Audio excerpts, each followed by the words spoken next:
तुरुंगात राहायला पैसे लागतात का हो? आजच्या घडीला येरवडा जेलचं उदाहरण जर घेतलं, अशा 6,800 कैद्यांपैकी हम्म. जेमतेम 700-800 कैद्यांना कॅन्टीनचं सामान परवडतं.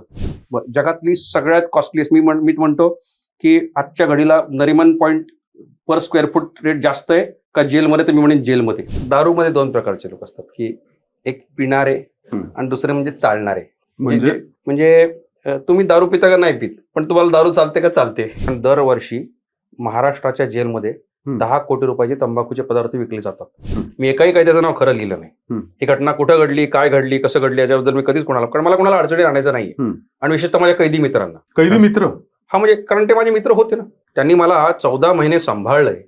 एकाच काळामध्ये मी आणि अरविंद केजरीवाल एकाच काळात जेलमध्ये होतो. तिथे एक फॉर्म होता तिहार जेलमध्ये की तुम्हाला कुठल्या व्यक्तीला तुमची मुलाखत घेता येईल अशी नावं लिहून द्या. 5 लोकांची नाव देता येत होती. आम आदमी पार्टीचा खासदार पीए आणि तिसरा जो व्यक्ती होता हे त्यांचे रक्ताचे नातेवाईक नव्हते. तिहार जेल ऑफिशियली अलाउड करतं, येरवडा जेलमध्ये नाही होऊ शकत. 1 वर्ष जर ओपन जेलमध्ये काढलं तर त्यांनी 2 वर्ष 1 महिना काढला समजलं. पोलीस काय करतात, चोरीतला एक आरोपी पकडला तर काय होतं, जुन्या केसेस अनेक राहिलेले असतात, ते जुन्या चोऱ्या पण यांनीच केलं म्हणून ठोकून देतात. एखादा माणूस तुरुंगात गेला तर त्याचा जामीन करायला त्याचे आई वडील कोर्टाच्या खेट्या मारत राहतात. पोरगा आतमध्ये जेलमध्ये मित्र करत बोंबलत फिरतात. हिंदू मुस्लिम रायट झाल्या तर अपोजिट टोळ्या पण एकत्र येतात. येरवडा जेलमध्ये ब्रिटिशांनी 1874 साली बांधलेल्या इमारती आणि नंतरच्या काळात महाराष्ट्राच्या शासनाने बांधलेल्या काही इमारती, यामध्ये जर दर्जाची स्थापत्यशास्त्राची तुलना केली तर सध्याची ज्या बराकी बांधल्या त्या अत्यंत सुमार दर्जाच्या. पाटील साहेब, मला एक सांगा की तुरुंगात राहायला पैसे लागतात का हो? म्हणजे तुरुंगात राहायला पैसे लागलेच पाहिजे असं नाही. म्हणजे पैसे नसताना माणूस राहू शकतो. ओके, पण पैसे असतील तर जगण्यासारख्या परिस्थितीत राहू शकतो. कारण सामान्य कैद्याची अवस्था अशी आहे तिथं की ज्याच्याकडं आर्थिक हे नाही, क्षमता नाही, त्याची अवस्था फार बिकट आहे त्या कैद्यात तुरुंगामध्ये. म्हणजे उदाहरण सांगायचं झालं तर दर महिन्याला जेलमध्ये 5,000 रुपयाचं कॅन्टीनचं सामान विकत मिळतं. आता कसं होतं, जेलचं जेवण इतकं वाईट आहे की तुम्ही ते नॉर्मली खाऊ नाही शकत. म्हणजे तुम्हाला मीठ मसाला फरसाणवरनं टाकावा लागेल, किंवा अगदी तुम्ही बाकरवडी मांडली, बाकरवडी शेव टाकायला लागेल. या गोष्टी जेलच्या कॅन्टीनमध्ये विकत मिळतात. म्हणजे स्टोर आहे एक आतमध्ये, अगदी डिपार्टमेंटल स्टोअर आहे. ओके, तर डिपार्टमेंटल स्टोअर मधनं विकत घेण्यासाठी पैसे पाहिजेत मला. नक्कीच, करेक्ट. आजच्या घडीला येरवडा जेलचं उदाहरण जर घेतलं तर 5,700 साधारणपणे तिथं अंडर ट्रायल असतील आणि 1,000-1,100 शिक्षा कैदी असतील. अशा 6,800 कैद्यांपैकी जेमतेम 700-800 कैद्यांना कॅन्टीनचं सामान परवडतं. उरलेल्या कैद्यांची अवस्था काय असेल याचा तुम्ही विचार करू शकता. ठीक आहे. आणि मग त्यामुळे काय होतं की पैसे असतील तर जगता येतं. आणि त्याच्यापेक्षा वाईट गोष्ट अशी आहे की आज आम्ही या सिच्युएशनला पोहोचलो की मला झोपण्याच्या जागेसाठी सौदे होतात. आणि त्यामुळे काय होतं, जर पैशानी कुठलीही गोष्ट विकता येते, म्हणजे आपण बाप नंबरी बेटा 10 नंबरी चित्रपटामध्ये कोणीतरी ताजमहाल विकला होता, बरोबर आहे. ताजमहाल विकणं ही कदाचित छोटी कन्सेप्ट आहे, पण जेल प्रशासनाची जागा, सरकारची जागा, एक बराकैदी ज्याची कपॅसिटी 700 आहे आणि त्यात साधारणपणे एक बराकैदीची कपॅसिटी 70 आहे. 70 कपॅसिटीच्या बराकीमध्ये 200 कैदी कोंबलेत आणि त्या 200 कैद्यांना पाठ टेकायला जागा नाही. तर मी पाठ टेकायच्या जागेचा सौदा करत असेल तर सौद्याची पातळी किंवा पैसे खर्च करण्याची पातळी किती लेवलला पोहोचली ह्याची कल्पना करा. बरं, जगातली सगळ्यात कॉस्टलीस्ट मी म्हणतो की आजच्या घडीला Nariman point per square foot rate जास्त आहे का जेलमध्ये, तर मी म्हणेन जेलमध्ये. काय बोलता? कारण नरिमन पॉईंटचा रेट समजा 5,000 रुपये स्क्वेअर फूट असेल तर कदाचित जेलमध्ये आज 25,000 आणि 50,000 रुपये स्क्वेअर फूट रेट झाला जागेचा, ही परिस्थिती. त्यामुळं काय झालंय, काही एक 5-10% श्रीमंत कैदी ज्यांच्याकडे ऐपत आहे त्यांना जगण्याची परिस्थिती जेलमध्ये आहे. ओके. आणि इतर जी कैदी आहेत ते मात्र मग असं प्रारब्ध म्हणून जसं जगायचं तसं दिवस काढतात. म्हणजे जो पैसा देऊ शकतो त्याला VIP ट्रीटमेंट, हा म्हणजे आणि जो नाही देऊ शकत तो किड्या मुंग्यासारखा जगतोय. मी थोडासा बदल करेन तुम्ही म्हणतात. हम्म. जो पैसा देऊ शकतो त्याला जगण्याची ट्रीटमेंट आहे. बरं. ज्याला तुम्ही व्हीआयपी ट्रीटमेंट म्हणता ना, म्हणजे मला एक सांगा, मी आता या जागेत बसलोय, ह्याची विड्थ किती आहे? 2 फूट. 2 फूट असेल. एवढ्या विड्थच्या जागेमध्ये मी जेलमध्ये झोपत होतो. बर. कदाचित अर्धा फूट एक्स्ट्रा असेल माझ्यासाठी, थोडा सन्मान म्हणून. एवढी जागा झोपण्यासाठी मिळणं ही व्हीआयपी ट्रीटमेंट नाहीये. तो त्याचा घटनात्मक अधिकार आहे. त्या जेल मॅन्युअल नुसार मिळणारा अधिकार आहे. परंतु झालंय असं की एवढी जागा मिळणं सुद्धा तिथं आडातच जागा उपलब्ध नाही तर पोऱ्यात कुठनं येणार. बरोबर. आणि त्यामुळे काय होतं, एवढ्या जागेची सौदे होतात. मग तुम्हाला जेल बाहेर बसल्यानंतर असं वाटतं वा वा वा लोक पैसे देऊन व्हीआयपी ट्रीटमेंट घेतात. नाही, पैसे देऊन मी पाठ टेकतोय. मी पैसे देऊन दिवसाला 4 बादल्या पाणी मिळवतोय ज्याने मला आंघोळ करता येईल, माझे कपडे धुता येतील. मी पैसे देऊन दिवाळीचा स्वेटर मागवतोय. बरं. मी पैसे देऊन माझी जर चप्पल तुटली, तुम्हाला माहिती आहे माझी जेलमध्ये चप्पल तुटली होती. मी एकच चप्पल होती. चप्पल तुटली होती तर जेलरने मला काय सांगावं, मी म्हटलं साहेब मला चप्पल तुटली आहे, चालता येत नाहीये. तर जेलरने मला सांगितलं कोर्टातून ऑर्डर घेऊन या. बघा माझ्यासमोर काय चॉईस आहेत की कोर्टातून ऑर्डर घ्या, तर वकील म्हणणार 10,000 रुपये दे, मी कोर्टात जाऊन अर्ज करतो. चप्पलेची किंमत किती? 300, 400, 500. करेक्ट. बरं. दुसरा ऑप्शन काय आहे की जेल कर्मचारी म्हणतो मला 4,000 रुपये लाच द्या, मी तुम्हाला चप्पल आणून देतो. ओके. तिसरा ऑप्शन काय आहे, जेलच्या कॅन्टीन मध्ये जाऊन चप्पल विकत घ्या. जेलच्या कॅन्टीन मध्ये माझा साईजच अवेलेबल नाही चप्पलेचा. मी काय करावं? मी तिसरा उपाय केला जो रेकॉर्डवरच नाही तुमच्या, तो असा की जेलमध्ये अनेक वर्षांपूर्वी एक चपलेचा कारखाना होता जो कोरोना काळात बंद पडला. ती कंपनी गेली निघून. मग कायद्याने काय केलं, त्या चपलांवर डल्ला मारला. मग कुणाकडे 9ची 6ची चप्पल आली, कुणाकडे जे मिळतील ते घेऊन आले कैदी. मग माझा साईजच 7चा आहे आणि मी पळून आणली 9 साईजची चप्पल. अशी एक चप्पल मला मिळाली. ती चप्पल मी जेल बाहेर घालून निघून आलो. ती अजूनही माझ्याकडे ठेवली आठवण म्हणून. पण सांगायचा भाग असा आहे की जर तुमच्याकडे पैसे नसतील तर ही परिस्थिती होते. त्यामुळे काय होतं, तुम्हाला तुमचे न्याय्य अधिकार मिळवण्यासाठी सुद्धा लाच द्यावी लागते. अतिशय सोप्या गोष्टी असतात, सरळ मार्गाने होत असतात. पण कसं आहे की तुमच्या अगतिकतेचा गैरफायदा घेतला जातो. दुसरी गोष्ट आहे, कैद्यांविषयी समाजाला कोणाला सहानुभूती नाही. बरोबर. दुसरी असं आहे की जो कैदी बाहेर येतो जेलमधनं, त्याच्यात हिंमत होत नाही की मी या गोष्टी समाजाला सांगाव्यात. कारण त्याला भीती असते की मी जर तोंड उघडलं तर लोक मला काय म्हणते. उदाहरणार्थ आता मी निवांत तुमच्याशी गप्पा मारतोय. बरोबर. जेव्हा मी एक इंटरव्ह्यू दिला होता सगळ्यात पहिला, त्या इंटरव्ह्यूच्या खाली कॉमेंट आल्या लोकांच्या. त्या कॉमेंट अशा भयानक होत्या की सर तू कैदी होतास, हिंमत कशी केलीस तू बोलायची, या पद्धतीने लोक लिहित होते. हळूहळू समाजाची भूमिका बदलत गेली, परसेप्शन बदलत गेले. परंतु ते बदलण्यासाठी मलाही एका अग्निदिव्यातून जावं लागलं होतं. त्या अग्निदिव्याची लोकांना भीती वाटते म्हणून या गोष्टी समोर येत नाहीत. बाकी काय, आम्हाला कैदी फक्त कार्पेंट्री काम करताना दिसायचे मूवीज मध्ये, पिक्चर मध्ये. ओके. तर असे काही जेलच्या आतमध्ये जॉब्स आहेत का जे इन डिमांड आहेत, आणि असे काही जॉब्स आहेत का ज्याला अजिबात डिमांड नाहीये? जेलच्या आतमध्ये खूप जॉब्स आहेत. ओके. खूप आहेत. हा, खूप जॉब्स आहेत. म्हणजे जेलच्या भटारखान्यात काम करण्याचा जॉब आहे.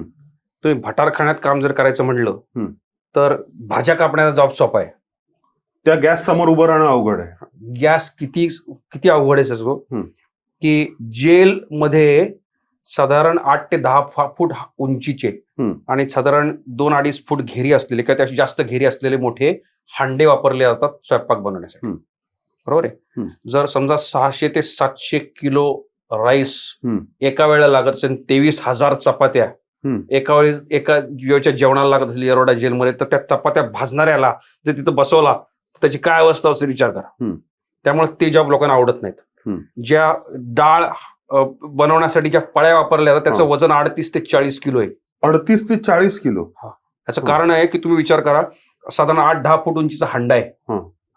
त्या पळ्या उचलाव्या लागत नाही, तो पळ्या हलवायच्या तुम्हाला, पण त्या हलवण्यासाठी सुद्धा ताकद लागते. बरोबर आहे. त्यामुळे पहिलवानी असलेली माणसं ते काम करू शकतात. ते काम सोपं नाही. एक जेलमध्ये जुन्या प्रकारचा हातमाग आहे. मॅन्युअल जेलमध्ये पॉवर लूम पण आहे आणि हँडलूम पण आहे. तो जो हातमाग आहे त्या हातमागामध्ये काय माहिती का, मध्ये असे चर खणलेत बघितलं मी, एवढ्याला बघितलंय मी. सर आहे त्या तिथं आतमध्ये ना खाली एक स्टूलवर माणूस बसतो आणि ते काम करतो. बरोबर. त्या खड्ड्यामध्येच स्टूल आहे म्हणून तो बसून तिथं काम करतो, म्हणून त्या मागाला खड्डा माग म्हणतात. म्हणजे हा त्या डिरेक्टरीचा डिक्शनरीचा अजून एक नवीन शब्द झाला. नाही, त्याचं एक अपभ्रंश झालाय, त्याला फक्त खड्डा म्हणतात. मी खड्ड्यात काम करतो. मला खड्ड्यात काम करतो नाही, खड्ड्यात असं काम. अरे काय करतं तर खड्डा माग. तर खड्डा माग इतका आवडता. आमच्यावर एक पोरगं होतं, शिक्षा लागली होती त्याला, गंजड होतं. त्याला ना शिक्षा म्हणून टाकला खड्डा मागात. 1 महिन्यात बाजार उठला त्याचा. याचं कारण खड्डा मागात इतकं काम करायला लागतं. बरं, पगार कसा मिळतो खड्डा मागात? तुम्ही जेवढं काम कराल तेवढा पगार. म्हणजे साधारणपणे असं गृहीत धरा की एक दर्री म्हणजे जी 2 फूट बाय 6 फूट अंतराची झोपण्याची जी अंथरूण आहे त्यासाठी तुम्हाला समजा 45 रुपये 50 रुपये मिळत असतील. हे 45 रुपयाचं जे 2 फूट बाय 6 फूट बनण्यासाठी त्याला 2-2.5 दिवस लागायचे. आणि ते असे म्हणजे आठवड्यातून 2 म्हणजे 45 90 4 काय असेल ते काय 300-350 रुपये महिना मिळायचा. एवढं काम करून 300-350 रुपये मिळायचे, त्याची बिडीप काळी बी भागायची नाही. कशाला कोण जाईल तिकडे? नाही, पण व्हायचं काय माहिती, लोक पाया पडायचे मला खड्डा माग नको. आणि काही जेलर भारी होते. म्हणजे मी जुन्या काळामध्ये एक जेल सुपरिंटेंडंट होते, ते खड्डा मागावर ज्यांना कंपल्सरी काम शिक्षा दिली आहे त्या कैद्यांना वर्षातून 1 महिन्याची एक्स्ट्रा माफी द्यायची. बरं. जेल नियमाप्रमाणे सुपरिंटेंडंटला 1 महिन्याची डिस्क्रिशनरी माफी द्यायचा अधिकार आहे. ओके. डीआयजीला 2 महिन्याची माफी द्यायचा अधिकार आहे आणि आयजीला 3 महिन्याची माफी द्यायचा अधिकार. बरं. म्हणजे या तिघांनी जर ठरवलं 1+2+3 5 किंवा 6 महिन्याची 6 महिन्याची माफी त्यांना देता येऊ शकते वेळ आली तर, म्हणजे खूप एक्स्ट्रॉर्डिनरी काही घडलं तर. त्यामुळं अशी त्या ज्या परंपरा होत्या तिथं. बरं, तुझा आता हा वाईट सांगितला, चांगला जॉब सांगतो एक. येरोडा जेलमध्ये अशोक मिंडा नावाचे एक उद्योगपती आहेत. त्यांनी एक इलेक्ट्रिकच्या कारखान्याच्या इलेक्ट्रिक वायर बनवण्याचा कारखाना, बनवण्याचा नाहीये, वायर जोडण्याचा कारखाना आहे. त्या वायरला टेप बीप लावण्याचं काम जे असतं ते तिथं. आणि त्यांनी एक शॉप फ्लोर तयार केलाय. मग इकडनं येते, मग त्याला टेप लावा, पुढे जावा, मग त्याला घासा, असेंब्ली फ्लोर सारखं बनवलंय आतमध्ये. तिथं मिंडा कंपनी पगार देते. ते नॉर्मल पेक्षा थोडा जास्त पगार आहे. बरं, तिथं गेलं की स्टाईल मध्ये वाटतो, असं अप्रेंटिसशिप करतोय आपण, एकदम कपडे भारी. तिथं त्यांनी वॉटर फिल्टर ठेवले, जरा कॉफी कंपनीमध्ये काम करतोय असं वाटतं ना, भारी ठिकाणी आलो म्हणून. तर मिंडा कंपनीत काम करण्यासाठी चढावड असते. बरं. दुर्दैवानं येरोडा जेलमध्ये साधारण 40-45 कैदी तिथे काम करत असतात.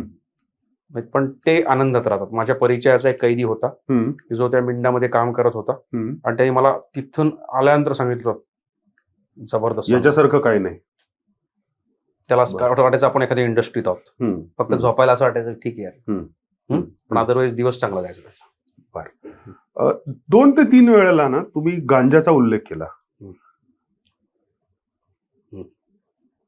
व्यसन, काही ना काहीतरी व्यसन प्रत्येकाला असतं. ओके. माझं व्यसन वेगळं असेल, तुमचं व्यसन वेगळं असेल. काही होती व्यसन आणि आतमध्ये तर ते काही मिळणार नाहीत ना. तर ते कसं, म्हणजे ती इकॉनॉमी कशी चालते हो साहेब? हे बघा, असं आहे की ज्याला तुम्ही व्यसन म्हणता त्याला मी व्यासंग म्हणू शकतो. क्या बात आहे. असं आहे की बघा, दारूमध्ये 2 प्रकारचे लोक असतात, की एक पिणारे, एक घेणारे, म्हणजे थोडं एक प्रकार, आणि दुसरे म्हणजे चालणारे. म्हणजे तुम्ही दारू पिता का नाही पित, पण तुम्हाला दारू चालते का चालते तुम्हाला फरक कळला. म्हणजे मी स्वतःहून काही गुत्त्यावर जात नाही, पण कोणी म्हटलं तर मी घेतो.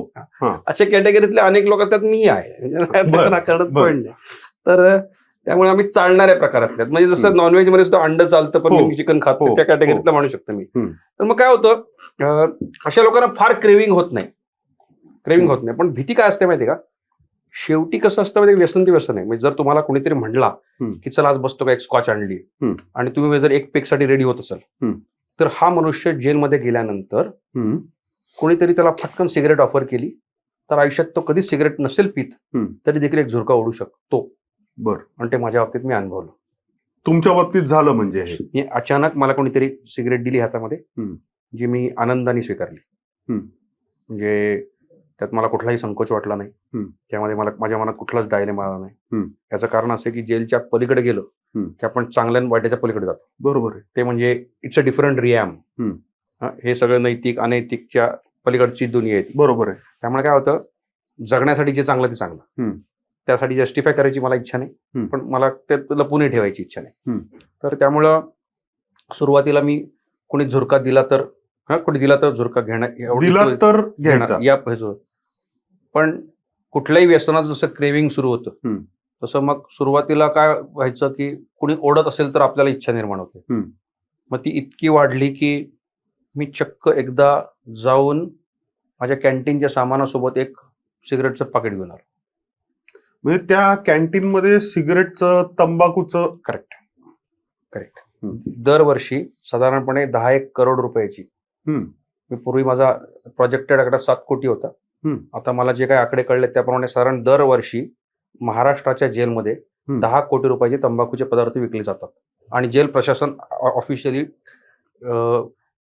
तुमच्या काउंटर लावून ऑफिशियली विकतं. त्यात बिडी, सिगरेट, तंबाखू तिन्ही मिळतं.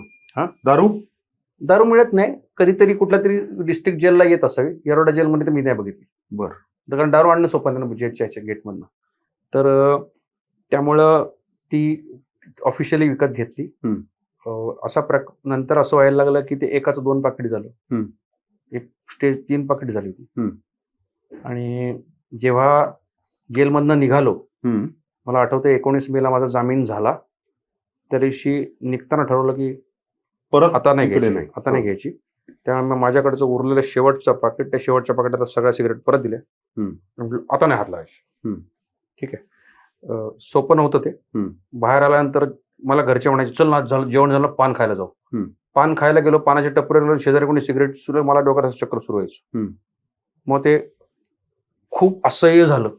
एक दिवस बायकोला मी म्हटलं मला आयुष्यात माझी झालेल्या एका चुकीची कबुली द्यायची. कुठल्या बाईला जर नवरा असं म्हणला तर बाईच्या मनात एकच विषय त्याचं काहीतरी दुसरं व्हायला पडे.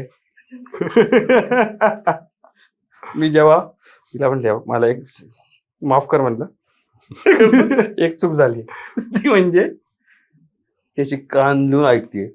आणि जेव्हा मी तिला म्हटलं मला असं मी जेलमध्ये सिगरेट ओढली होती आणि मला क्रेविंग होती, तिला जीव भांड्यात पडला. प्रॉब्लेम. आम्ही ठरवलं की आता पानाची टपरी टाळायची, पान नाही खायचं. म्हणजे त्यामुळं त्याचे खूप प्रयत्न करावा लागला मला आणि अजूनही करत राहतो. कारण काय होतं, शेवटी कसं होतं ते व्यसनांचं काही खात सांगता येत नाही. ते परत माणसाला ओढू शकतात परत. सर, गांजाबद्दल बोलत होतात, काय झालं नक्की?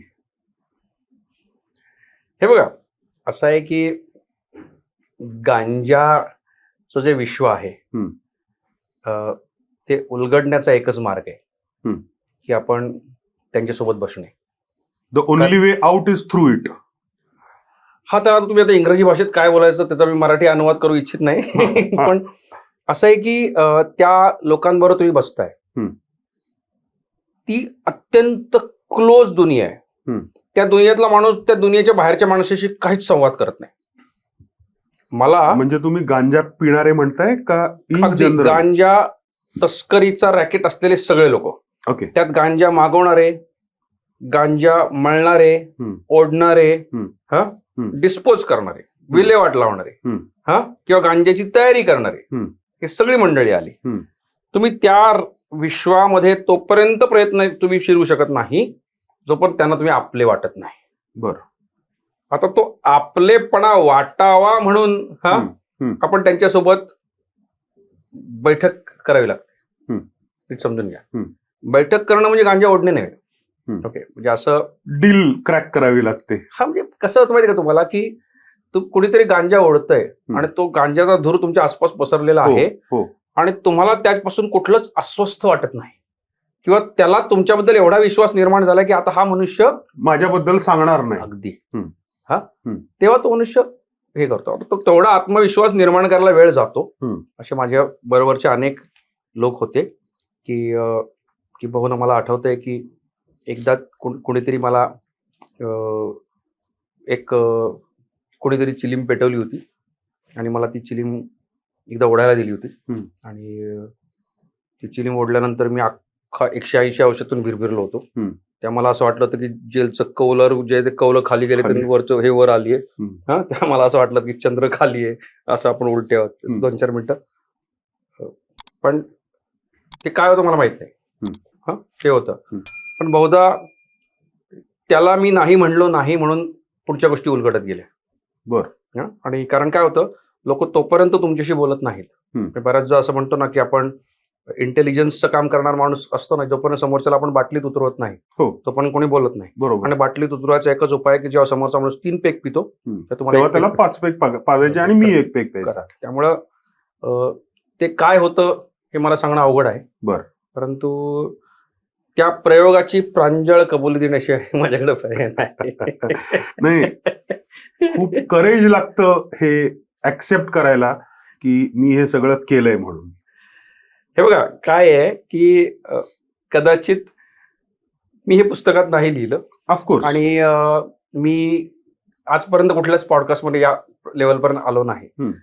कारण तुम्ही जसं म्हणलं खूप करेज लागतं, कारण ते धारिष्ट आपण इथपर्यंत आणतो पण इथून तोंडात बाहेर येत नाही ते. त्यामुळे काही वेळा काय होतं, ओठाचा जे जिभेवरचा शब्द ओठावर येईपर्यंत होत नाही. त्यामुळं ही गोष्ट नक्की आहे की त्यामुळे ती प्रक्रिया, कारण जेवढे डिटेलिंग मी गांजाबद्दल लिहिलेत हे फक्त त्यालाच कळू शकतात जो त्या नेटवर्कच्या सर्कल मधला आहे आताकडे. त्यामुळे त्यासाठी आणि याच्यामध्ये मला हा इंटरेस्ट नव्हता की कोणाला तरी मला एक्सपोज करायचे. मी एकाही कायद्याचं नाव खरं लिहिलं नाही. ही घटना कुठं घडली, काय घडली, कसं घडली याच्याबद्दल मी कधीच कोणाला, कारण मला कोणाला अडचणी आणायचं नाहीये.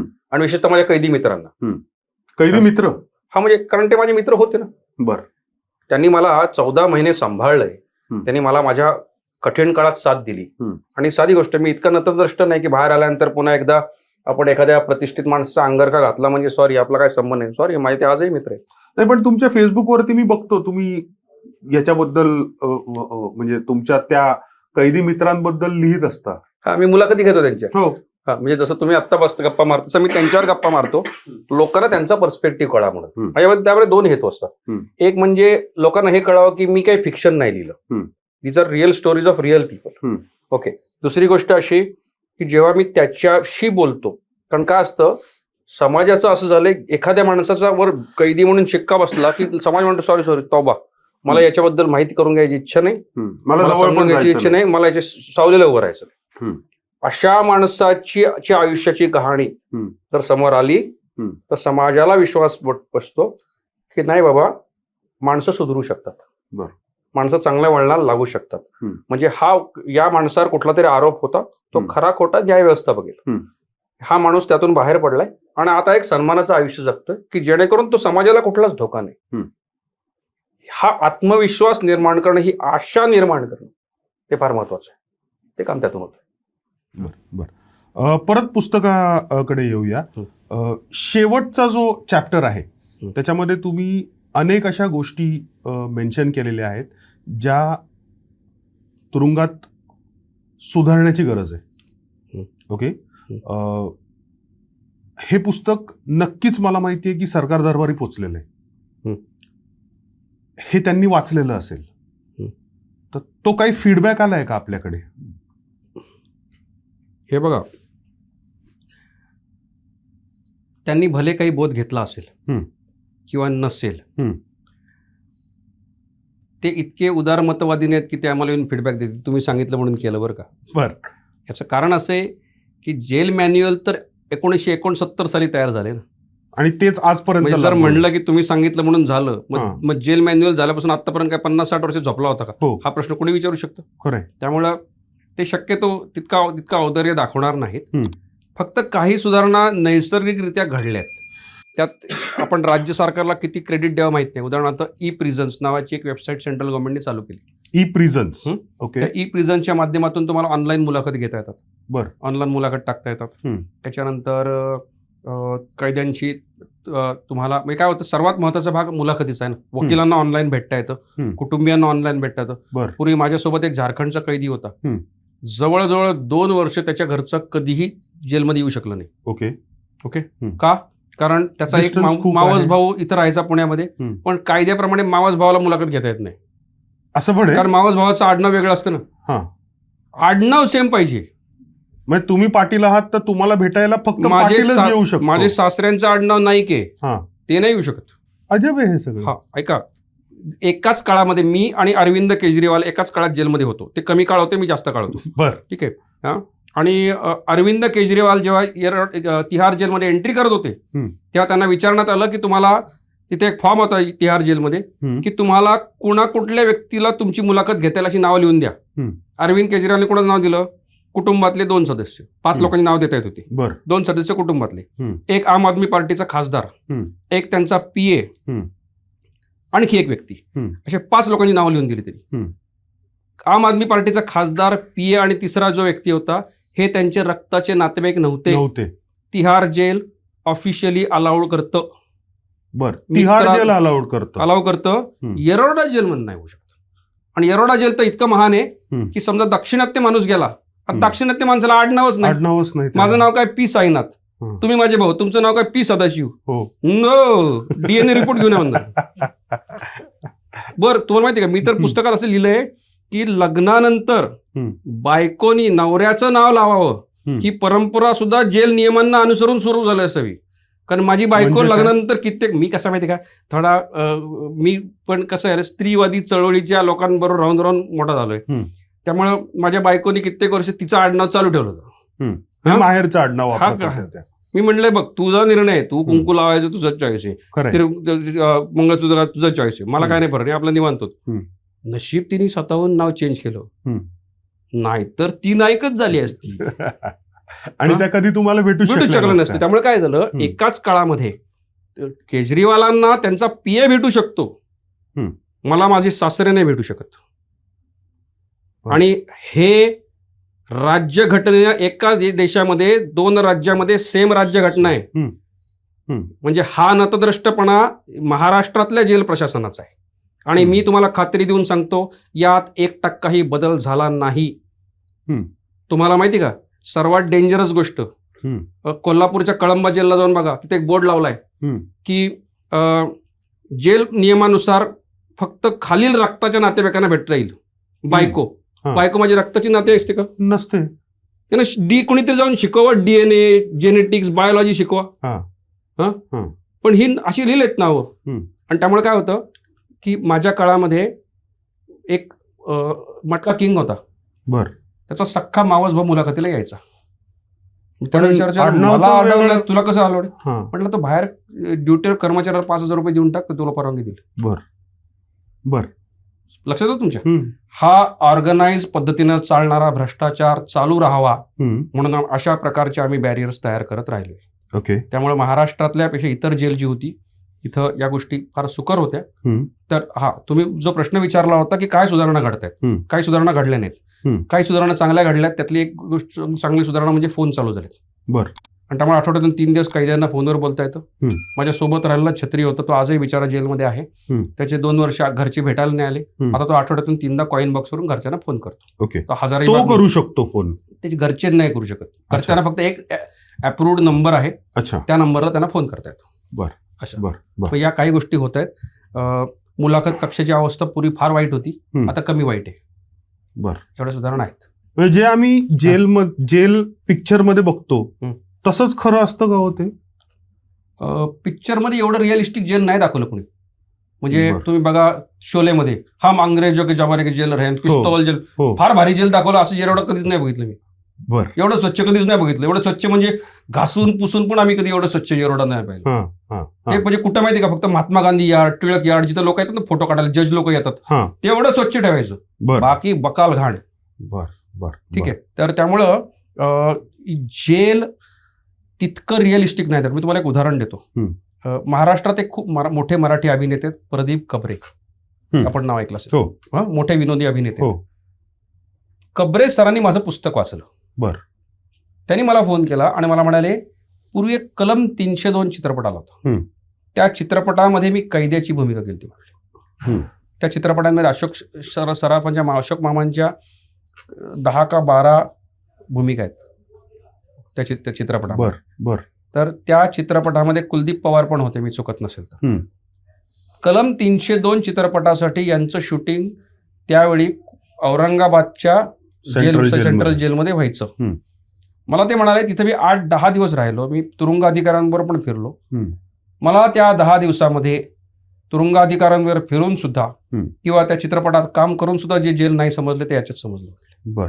मी हा फीडबॅक त्यांनी दिला. त्यांचा मनाचा मोठेपणा आहे बरोबर. की त्यांनी फोन करून मला सांगावं. मी अतिशय सामान्य व्यक्ती आहे. पण त्यातून असं दिसतं आपल्याला की कदाचित जेल ही अशी वास्तू जिथं आत प्रवेशच करू शकत नाही माणूस. त्यामुळे जेल प्रशासन जेवढं दाखवेल तेवढं तुमचं जेलचं विश्व.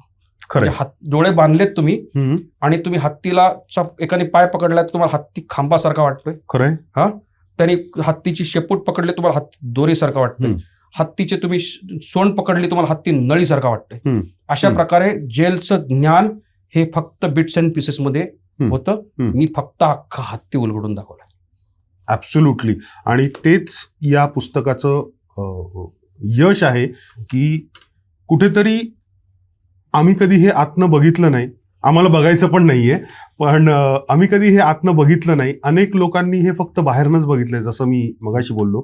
आणि मला थोडं मगाशी जे तुम्ही बोललात त्याबद्दल थोडं विचारायचंय की आम्हाला माहित नाही म्हणून विचारतोय. सजा माफी नावाची काहीतरी तुम्ही बोललात, तर ते जरा थोडं डिटेलमध्ये सांगाल का की सजा माफी म्हणजे काय? आणि तुम्ही बोलताना बोललात की कैद्यांचं पण प्रमोशन होतं, त्याच्या हाताला बँड वेगळ्या कलरचा येतो, टोपी वेगळ्या कलरची येते, तर हा काय आहे हे एक्झॅक्टली? सांगतो. तुम्ही असं गृहीत धरा की मला 100 दिवसाची शिक्षा लागली. बर. शिक्षा लागलेल्या कैद्याला साधारणपणे जेल नियमानुसार दर महिन्याला 7 दिवसाची माफी मिळते. म्हणजे मी 30 दिवसात जर शिक्षा भोगली तर ती 37 दिवस मानण्यात येते. बर. असं करत करत म्हणजे साधारणपणे दर महिन्याला 7 दिवस या हिशोबाने सांगायचं झालं तर 3/4 शिक्षा भोगली. अगदीच तेवढं गणित होत नाही, थोडंसं मॅथमॅटिक्स वेगळं होतं. तर 7.5 वर्ष शिक्षा भोगली तर 10 वर्ष भोगली असं जेल नियमाप्रमाणे म्हणतात. हे का दिलंय? कारण शिक्षेला माफी देणं ही त्याला एक इन्सेंटिव्ह आहे, एक गाजर आहे. तू चांगलं वागावं. कारण जेलचा पर्पज काय आहे? सुधारणा आणि पुनर्वसन. बरोबर. तर सुधारणा घडून आणण्यासाठी आम्ही त्याला माफी देतो. तो ना जेलमध्ये किती प्रकारच्या गोष्टीसाठी माफी मिळते नाही कल्पना. एखाद्या अशिक्षित कैद्याला शिक्षित केलं तर जेलमध्ये माफीची तरतूद आहे. कोणाला माफी मिळते? ज्यांनी शिक्षित केलं. मी तुम्हाला शिक्षित केलं म्हणून तुम्हाला माफी मिळेल, म्हणून मला माफी मिळेल. करेक्ट. एखाद्या कैद्याने साप पकडला तर त्याला माफी मिळण्याची तरतूद आहे. पण साहेब हे तर त्या 70 काळातलं आहे ना सगळं. येरवडा जेलमध्ये 75 एकराचं जेल आहे. 66 एकर आतलं तटाची भिंत, 75 एकर टोटल. आणि येरवडा जेलच्या मागे 550 एकराचं ओपन जेल आहे. मी तुम्हाला गॅरंटी देऊन सांगतो त्या ओपन जेलमध्ये इतकं जंगल आहे की सर्व जातीचे विषारी साप आजही तिथे राहत असतात. बर. त्यामुळं एखादा साप पकडणं म्हणजे जेलमध्ये एक गव्हाणे बाबा माझे परिचित आहेत. त्यांना साप चावला होता कुठं? विसापूरच्या जेलमध्ये. नाग चावला होता. बर. त्यांना विसापूरच्या जेलमधून अहमदनगरला आणेपर्यंत त्यांचा जीव कासावीस झाला होता. अनेक दिवस ते कोम्यामध्ये होते. त्यांचा जीव वाचला. बर. आमच्यावर गप्पा मारतात छानपैकी. तगडा माणूस आहे, तब्येत छान होती म्हणून टिकले. परंतु अशा घटना घडतात जेलमध्ये. माझ्या समक्ष जेलमध्ये साधारण 20 जून 2022 ची गोष्ट असावी. त्या दिवशी एका कैद्याला साप चावला होता टिळक सेपरेट यार्डात. त्याचं नाव बदललं मी वीरेंद्र सिंग कोहली. त्यामुळे साप चावल्याच्या घटना जेलमध्ये घडतात. असंख्य घडतात. असंख्य नाही पण घडतात. ओके. म्हणजे विशेषतः येरवडा जेलमध्ये कमी असतील. पण तुम्ही आटपाडीला गेलात, आटपाडीला एक ओपन जेल आहे जे त्या काळातल्या महाराजा पंतप्रतिनिधींनी औंधच्या राजांनी बांधून घेतलं होतं. ज्या ओपन जेलच्या कॉन्सेप्टवरच व्ही शांताराम यांना दो आखे 12 चित्रपटामधला जो जेलर होता, खरा जेलर ज्याला बघून शांतारामाने जो चित्रपट बनवला, ते जेलर आटपाडी ओपन जेलचे जेलर होते. बर. तर त्यामुळे अशा ठिकाणी साप चावल्याच्या घटना घडतात. त्यामुळे साप चावला तर माफी मिळते. एखाद्या कैद्याला आत्महत्येपासून परावृत्त केलं तरी माफीची तरतूद आहे. बर. बर.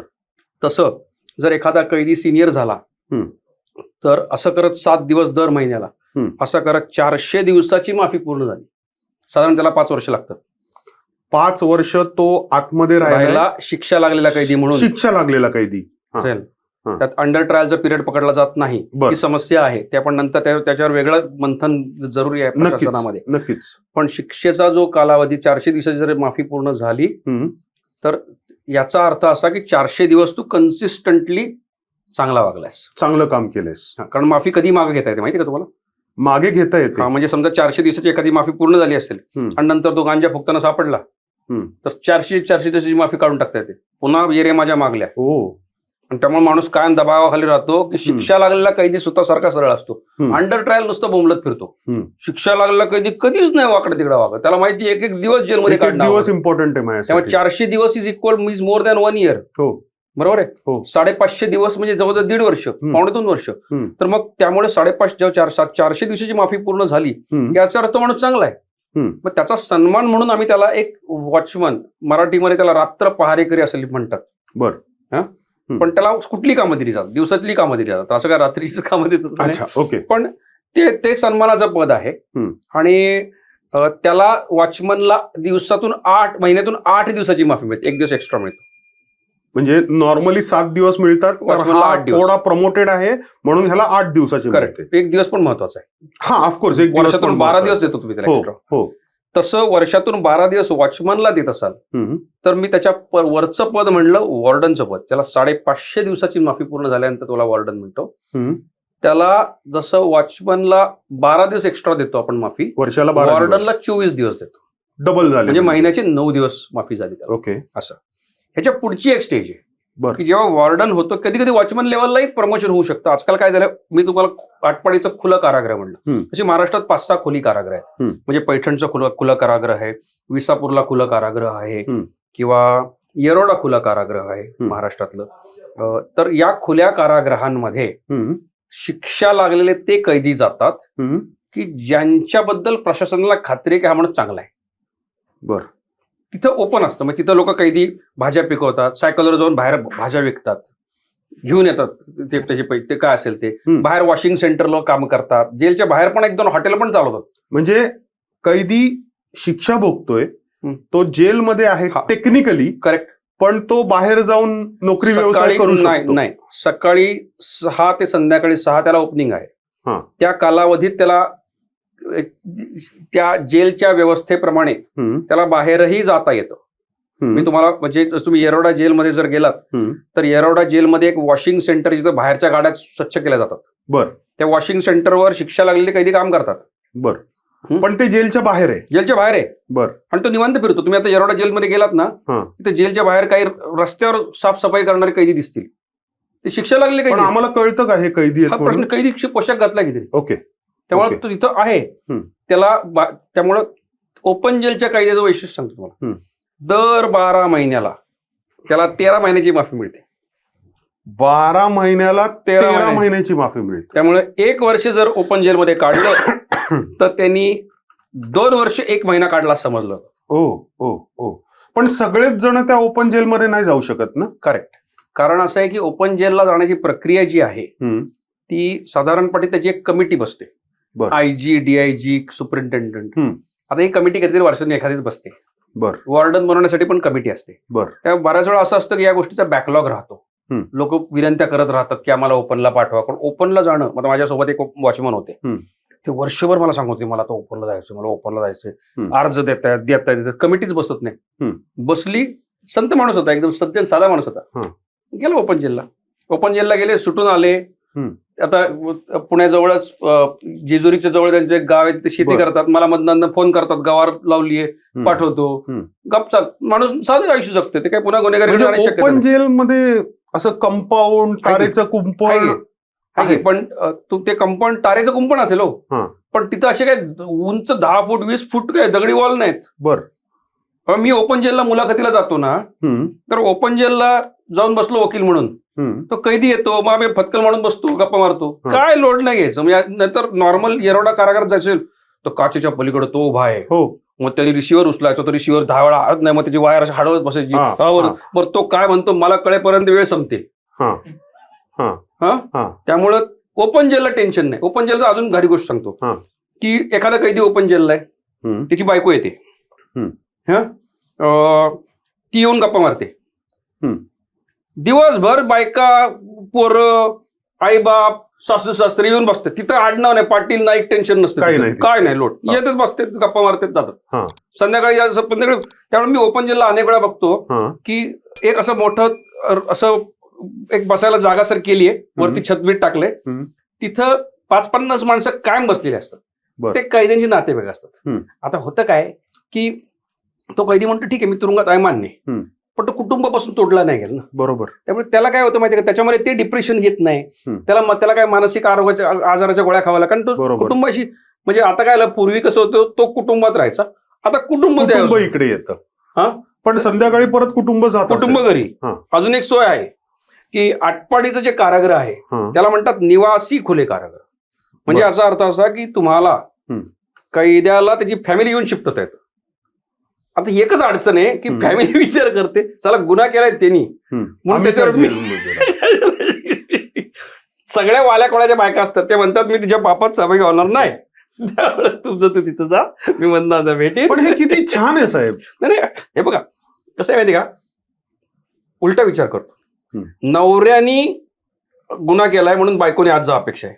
उलटा विचार करा की बायकोने केलाय, बायकोने विचार केलाय, तुम्ही तुझी नोकरी सोडा, धंदे सोडा आणि जाऊन बसा आटपाडीच्या कारागृहात सकाळी 6 ते संध्याकाळी 6 ते जेलचं जेवण खायचं. हाड म्हणायला प्रॉब्लेम तोच होतो की लोक तुमच्या यशात सहभागी होतात, पापामध्ये, गुन्ह्यामध्ये, शिक्षेमध्ये कुटुंबीय सहसा सहभागी होत नाही. कुटुंबीय पण होत नाहीत. मित्र म्हणजे काय होतं माहिती का, सहानुभूती दाखवण्यापुरते येतात, पण शेवटी भोगायला त्याला एकटंच लागतं. आणि खरं सांगू का, हे अन्यायकारक आहे की जर आपण चूक केली तर त्याची शिक्षा आपल्या कुटुंबाने आपल्यासाठी भोगावी का, तर माझी भावनिक गरज म्हणून. बर, हे मला नैतिक दृष्टी योग्य वाटत. बर बर. म्हणजे कायदेशीर दृष्ट्या मी अयोग्य केलं असेल, पण मी नैतिक दृष्ट्याही अयोग्य करावं योग्य नाही. पण मग वकील म्हणून कसं बघितलं जातं ह्याच्याकडे? हे बघा, वकील म्हणून जर बघायला गेलात या ठिकाणी तर त्या कैद्याला एक म्हणजे त्याला जे काही तो चांगलं वागतोय त्याचा इन्सेंटिव्ह म्हणून त्याला तुम्ही हे देताय. बरोबर. काही वेळा वकील म्हणून माझ्या मनात हा डायलेमा असतो की समजा मी विक्टिमचा वकील आहे, तर माझी अपेक्षा असते की 10 वर्ष त्याला शिक्षा देऊन 10 वर्ष तो आत राहायला पाहिजे. करेक्ट, ही माझी अपेक्षा असते. आपल्या इथं प्रॉब्लेम असा आहे बऱ्याच वेळा की मला इतक्या टोकाची शिक्षा करायची इच्छा निर्माण होते, कारण माझी आजही मानसिकता मध्ययुगीन काळातली, म्हणजे I for I, year for year या माइंडसेटमध्ये मी आजही राहतो. त्यामुळे माझं आयुष्य बरबाद झालं, मी त्याचं हे करणार. कायद्याने तसा विचार केला पाहिजे असं नाही. म्हणजे वकील म्हणून कदाचित मी बायस विचार करू शकतो, पण कायद्याने, राज्यघटनेने विचार हा केला पाहिजे. साधी गोष्ट आहे, त्याला कायद्याने एक शिक्षा आहे दिली.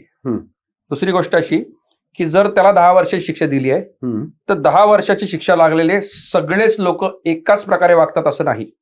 10 वर्षाची शिक्षा लागलेले काही लोक बदमाश असतात, त्यांना काय फरक नाही पडत, ते आहे तसेच राहतात. क्षमा नाही, त्याला एकही दिवसाची माफी अपेक्षित नाही, प्रमोशन नाही, काही नाही. पण 10 वर्षाची शिक्षा लागलेला काही माणसांना पश्चाताप होऊ शकतो, काही माणसांच्या आचरणात फरक पडू शकतो. आणि तसा जर पडत असेल तर जेल व्यवस्थेचा हेतू हाच आहे की एकतर त्याला तुम्ही शिक्षा देऊन, झटका देऊन, धाक दपटशा दाखवून सरळ करा, किंवा त्याला तो जर पश्चाताप जर दग्ध असेल तर त्याला ती तेवढी संधी द्या की जेणेकरून तो चांगला माणूस म्हणून समाजात परत जाऊ शकतो. बरं. माझ्या सोबत राहणारे जे कैदी आहेत त्यातला एक अपवाद सोडला, त्यातला पुन्हा दुसरा कोणी माणूस जेलमध्ये नाही गेला. नाही, 2 अपवाद झाले, 2 अपवाद. आणि त्या 2 पैकी एका कैद्याच्या मी नंतरही संपर्कात राहिलो. बरं. की तो जेलमध्ये असताना तुम्ही संपर्कात होतो. तो बाहेर आला, पुन्हा दुसरा गुन्हा करून आत गेला, आणि आल्यानंतर तो घाबरत होता माझ्याशी संपर्क करायला. आल्यानंतर खूप रडला, ढसा रडला. ओके, पण मी तरी देखील ठरवलं की नाही, काय असतं, शंकराचार्यांना ना एकदा नदीवर गेलो तेव्हा 21 वेळा विंचू चावला. कारण असं झालं की तो विंचू नदीकडे जायचा, ते त्याला उचलून बाहेर टाकायचे, बाहेर टाकताना तो विंचू चावायचा, परत विंचू परत नदीकडे जायचं, ते उचलायचे परत टाकायचे. असं 21 वेळा झालं. आणि शंकराचार्य कणत बसले होते. हे शिष्य म्हणले असं कशाला केलं? हम्म. 1-2 दिन झाल्यानंतर सोडून द्यायचं होतं ना. म्हणले असं आहे की चावणं हा विंचवाचा धर्म आहे म्हटले, बरोबर आहे, वाचवणं हा माझा धर्म आहे. धर्म आहे. जर तो त्याचा धर्म सोडत नसेल तर मी माझा धर्म का सोडू? क्या बात आहे. तसं त्यामुळं मला असं वाटलं की त्याला संधी दिली पाहिजे. बरं. त्यामुळे मी त्याच्या संपर्कात राहिलो, आजही आहे, आणि सुदैवाने तो पुन्हा एकदा चांगल्या मार्गाला वळलाय. बरं. पाटील साहेब, मी कॉलेजमध्ये होतो तेव्हा मी एक पिक्चर बघितलेला, त्यावेळेचा खूप हिट पिक्चर सत्या. मी मुलाखत घेतली होती मनोज वाजपेयींची. Great actor. हा, जबरदस्त. आणि मला आनंद सांगायचाच आहे की जेव्हा मी मुलाखत घेतली होती, ती मुलाखत घेतली होती मी प्राईड एक्झिक्युटिव्ह मध्ये पुण्याच्या. बरं. आणि शेजारी राहुल थिएटरमध्ये सत्य चालला होता. हो. आणि मुलाखती दरम्यान मी मनोज वाजपेयींना रिक्वेस्ट केली की येता का सत्य पिक्चर आपण तिकडे बघायला? जाऊया. आणि ही सेड येस. हा. त्याच्यानंतर मी फटकन खाली आलो. मी माझ्यासोबत माझा एक मित्र होता, नाही कॅमेरामन होता सोबत, मनोज वाजपेयी मागे बसले, त्यांच्यासोबत आणखी एक व्यक्ती, असे 4 जण आम्ही गाडीत बसलो. आणि म्हणजे ते माझ्या गाडीमध्ये, आणि आमची गाडी अशी टर्न मारून राहुल थिएटरमध्ये घुसलो आणि डायरेक्टली खाली बेस्ट तिथं गाडी लावली. मनोज वाजपेयी आतमध्येच आहेत. मी जाऊन सांगायला गेलोय की मला अर्जंट तिकीट पाहिजे 4, आज जायचंय. म्हणले कोण आलेत? म्हणलं मनोज वाजपेयी आहेत. म्हणले मनोज वाजपेयी कोण? म्हणले ते सत्य चित्रपटाचे सत्या, ते हे म्हटलं ते विकू म्हात्रे. म्हणले काहीतरी काय सांगतात. मग शेवटी मनोज वाजपेयी गाडीतून उतरले आणि ते अशी मस्त दाढी वाढली ती, असा हात फिरवला आणि समोरचा चला घुसलो. मग आम्ही घुसलो तेव्हा त्या कॉरिडॉर मधनं चालत चालत चालत वर आलो आणि थांबलो. आणि समोर त्या आधी सपने में मिलती गाणं चाललंय, नाच चालला होता. मी एकदा स्क्रीनवर बघतो, एकदा इकडे मनोज वाजपेयीकडे बघतो. ओके. आणि नंतर काय आलं, मला असं वाटलं की बहुतेक तो मेन डायलॉग गेला. त्याच्यानंतर डायलॉग आहे, मुंबई का किंग कोण? भिकू म्हात्रे. आईला असलं भारी वाटलं की भिकू म्हात्रे स्क्रीनवर आणि शेजारी उभा, माझ्या बाजूला उभा आहे. डिवाइन एक्सपिरियन्स घेतला आयुष्यात. खरंय. तर सत्याबद्दल मला विचारायचंय की सत्यामध्ये असं दाखवलंय की तो सत्या आत येतो, भिकू म्हात्रे त्याला बाहेर जायला मदत करतो आणि त्याचं सगळं आयुष्यच बदलतं. So jail is suppose to be a rehabilitation centre. Okay. म्हणजे मला जेलबद्दल जे कळतं तर ब्रिटिश लोकांनी जेल्स बांधली कशासाठी? तर त्या काळचे टेररिस्ट म्हणजे आपल्यासाठी जे फ्रीडम फायटर्स होते त्यांच्यासाठी. ओके. आणि पुनर्वसन झालं पाहिजे, हे जेलमध्ये झालं पाहिजे. पण सत्यामध्ये जे आपण बघतो ते पूर्णपणे उलट आहे त्याच्या. तर गुन्हेगार बनवण्याची फॅक्टरी जेल आहे का हो? आहे.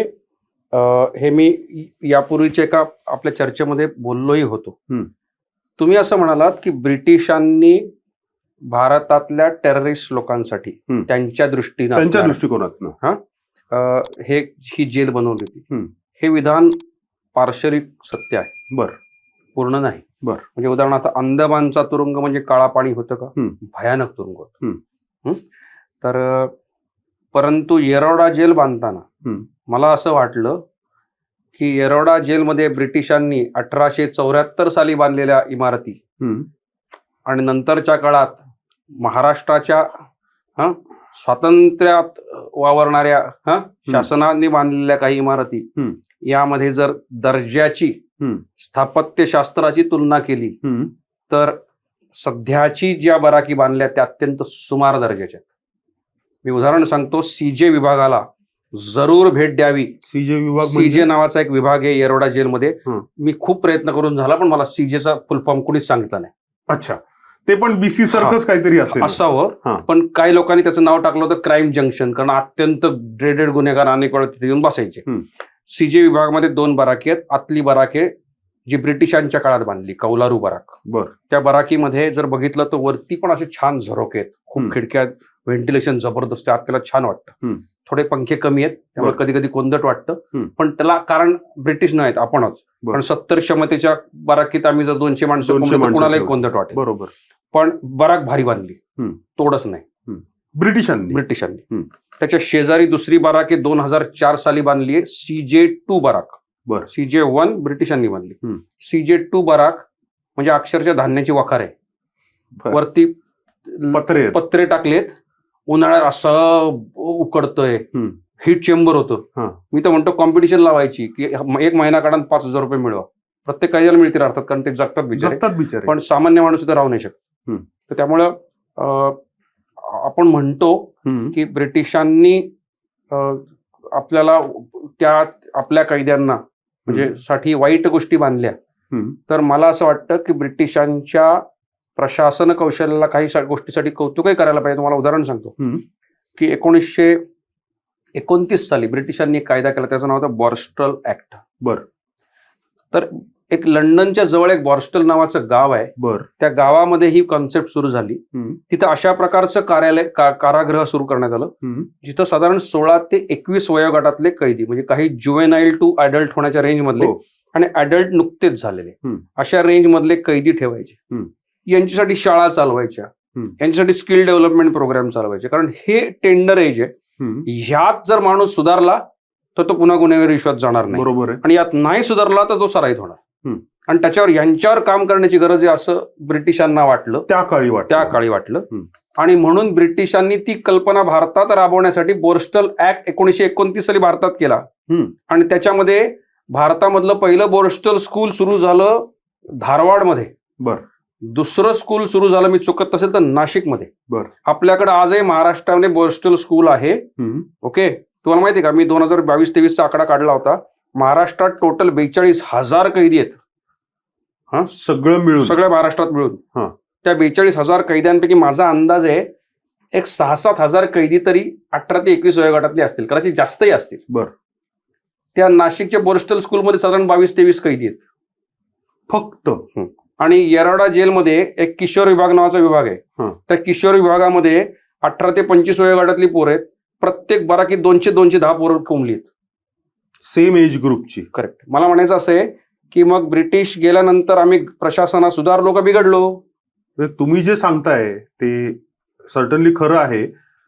त्यानुसार जर बघितलं तर ती परिस्थिती जास्ती चांगली होती. तर मी त्यात थोडासा अजून एक मुद्दा ऍड करतो. तामिळनाडूमध्ये जा. तामिळनाडूने डिक्लेअर केलंय की प्रत्येक ज्युवेनाईल हे जस्टिस जे सेंटर आहे, ज्युवेनाईल रिमांड होम, त्याला त्यांनी बोर्स्टल स्कूलमध्ये कन्वर्ट करून टाकले. 100%. आपल्या फार पुढे येतो दक्षिणेतली राज्य. आपण काय होतं, आपल्या कदाचित जसं मी म्हणजे पुणे असं किंवा मी म्हणजे भारत असं वाटतं, पुणे म्हणजे महाराष्ट्र असं वाटू शकतं आम्हाला. तर त्यामुळं आम्ही त्या भावनेत राहिल्यामुळं आमचं काय होतं की कात्रजचा घाट म्हणजे ते सॉसर शेप जगात आम्ही वावरतो. त्यामुळे काय होतं, तिथून चांदणी चौक, बबदेव घाट असं एवढ्याच भागात आमची दुनिया, याच्या पलीकडची दुनिया आम्हाला माहितच नाही. आमची वैचारिक दृष्टी डुक्कर खिंडीच्या पलीकडे जातच नाही. बरं. त्यामुळे काय होतं, इतर राज्यात काय चाललंय, आम्ही त्यांच्याकडून काय बोध घेतो हे आमच्यापर्यंत पोहोचत नाही. बरं. तर त्यामुळं प्रशासनाच्या दृष्टीने सांगायचं झालं तर ब्रिटिशांना मी जर 100% दोष द्यायला सोपं आहे हो, पण तो दोष देणं योग्य नाही असं माझं मत आहे. त्यांच्याकडनंच काही चांगल्या गोष्टी होत्या ज्या घेण्यासारख्या आहेत, ज्या इम्प्लिमेंट करण्यासारख्या आहेत. पण मग मगाशी आपलं जे डिस्कशन झालं की ई प्रिझन नावाचं हे आहे, फोन कॉल होत आहेत, अजून काय झालेलं आहे, चेंजेस जे झालेले आहेत, मग ते भले ग्रॅज्युअल चेंजेस असतील, अजून काही चेंजेस झालेत किंवा काही चेंजेस जे व्हायच्या म्हणजे थ्रेशोल्ड वरती आहेत? हे बघा, म्हणजे एक चांगला चेंज होतोय तो म्हणजे काय होतं, जेल प्रशासनाची समस्या असते की कैद्यांना कोर्टात हजर करणे. बरोबर आहे. सगळेच कैदी कोर्टात हजर करता येत नाहीत, म्हणून त्यांनी पूर्वी प्रयोग काय केले की व्हिडिओ कॉन्फरन्सिंग थ्रू कोर्टात हजर करणे. व्हिडिओ कॉन्फरन्सिंग मध्ये समस्या काय होते की आम्हाला फक्त जज दिसतो ना, मला माझा वकील दिसतो, समोरचा वकील दिसतो, काय बोलतात ते ऐकू येत नाही. आणि आम्ही नुसतंच बसून राहतो 4 तास, आणि 4 तासात बसून राहतो कॅमेऱ्यासमोर, आणि म्हणतो 4 तासाने कैदी विचारतो काय झालं मलाच माहित नाही, मला शिक्षा दिली का सोडले हे बी कळत नाही. एवढी परिस्थिती. परंतु आता काय नवीन झालं की मी पाहतोय की जेलच्या बाहेरच च्या परिसरामध्ये जेल कोर्ट बांधण्याचं चालू आहे. तिथेच कोर्टरूम बांध, म्हणजे समजा महत्वाची काय असेल तर तिथंच बाहेर बोलवा कैद्याला, जज आणि समोर कमर. बघा काय होतं, बऱ्याच वेळा ना कैदी आपबीती सांगतो. मी तुम्हाला उदाहरण सांगतो की कित्येक वेळा काय होतं, पोलीस काय करतात, चोरीतला एक आरोपी पकडला तर काय होतं, जुन्या केसेस अनेक राहिलेले असतात, ते जुन्या चोऱ्या पण यांनीच केल्या म्हणून ठोकून देतात. हे पिक्चर मध्ये आम्ही हे बघतो, खरंच ते आहे, खरं हे होतं का? होतं. तो कैदी आहे ना, तो बिंदास साधारणपणे मी अनुभवलंय की चोरीचे आरोपी खरे बोलतात, कारण त्यांना कुणी सोडायला नसतं, सगळे भुरटे असतात, त्यांचे घरचे पण त्यांना सोडायला येत नाहीत, मग ते आगतिक होतात. ते जज समोर जातात. मला अनेक काही चोरीच्या गुन्ह्यातले आरोपी सांगायचे, मी का जज साहेबांसमोर गेलो, साहेब माझ्यावर 5 गुन्हे लावलेत, या 2 मोटरसायकल मी चोरल्यात, बाकीचे 7 मला माहित नाहीत कोणाचे, या 2 मी चोरल्यात, मी छाती ठोकपणे सांगतो, त्याचे काय सांगत ते करतो, पण बाकीचं माझ्या अंगावर टाकू नका. आणि जज ऐकतो बरं का त्याचं. पण जज ऐकतो. जज काय ऐकतो माहिती का, जजला माहिती असतं की हा जे बोलतोय, कारण तो आगतिक आहे, ही रंगवलेली स्टोरी आहे. आणि कित्येक वेळा जज म्हणतो की एक काम कर, किती वर्ष आतेस, 3 वर्ष, शिक्षा किती वर्ष, 3 वर्ष आहे, ते शिक्षेत सोडतो, जा घरी. किती वर्ष करणार काय, त्याचं कसं कारण आहे की तो मोटरसायकल तर परत देऊ शकत नाही, कारण मोटरसायकल असते 50,000ची, विकतो 10,000ला. ते 10,000 गांजा फुकून दारू पिऊन संपून टाकतो, कोर्ट आतमध्ये येतो, त्याला सांभाळण्यात आम्ही 40,000 रुपये खर्च केले, मग तेवढे तेच पैसे ते समोरच्या जसं मोटरसायकल आली असती, मग आम्ही कशाला वापरतो पैसे, आम्हालाच कळत नाही. जा बाबा घरी म्हणतो. आणि पण कोर्ट प्रशासनाला काहीच नाही बोलत का याच्यावरती? कसं आहे माहिती का, तुम्ही जजच्या नजरेतून पहा या गोष्टी, त्याच्यावर दररोज त्याच्या छाताडावर या गोष्टी धडकत असतात. कदाचित त्याच्याही मनात हा विचार असेल की यार त्याला आभाळच फाटले, कुठे कुठे ठिगळं लावू मी. बरं, असं नाही की माणसं निगेटिव्ह असतात. मला असं वाटतंय वय वाढल्यानंतर, अनुभवातून गेल्यानंतर, भारतासारख्या देशामध्ये जो प्रशासनात काम करतो ना, त्याला एका गोष्टीची सवय लागते, त्याला आपल्या पदाच्या, आपल्या अधिकारांच्या मर्यादा कळतात. हा, तो म्हणतो की यार मला सिस्टीम नाही साफ करणं शक्य, कदाचित मी माझा चौक साफ करू शकतो, ते पण मर्यादित, आणि मला माहिती आहे की माझी जोपर्यंत पोस्टिंग आहे तोपर्यंत मी एवढा चौक साफ करीन, तो कदाचित मी बाहेर गेल्यानंतर पुन्हा घाणू शकतो. बरोबर आहे. या मर्यादेत तो माणूस काम करतो, आणि ती मर्यादा ज्युनियर लेवलला असेल तर ती मला मान्य आहे. मी असं म्हणत नाही की तो काही चुकीचा विचार करत असेल किंवा तो नकारात्मक आहे त्या ठिकाणी. त्यामुळे काही वेळा लोक मर्यादा स्वीकारतात. फक्त मला आश्चर्य याचं वाटतं की वरिष्ठ पदावर जाणारे लोक हतबल दिसतात, ज्यांना ही मर्यादा नाही, ज्यांना ही फरशी दिसत नाही, त्यांना अख्खा परिसर दिसतो, अख्खा ग्राउंड दिसतं, ते जर ती घाण साफ करू शकत नसतील तर मला चिंतेची गोष्ट वाटते. ती विल पॉवर नाहीये.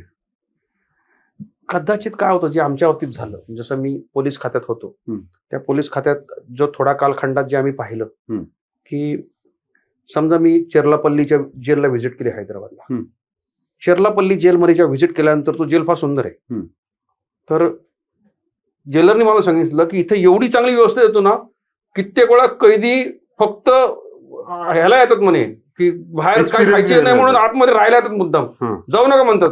मला ते खरं वाटलं होतं, मला ते खरं वाटलं.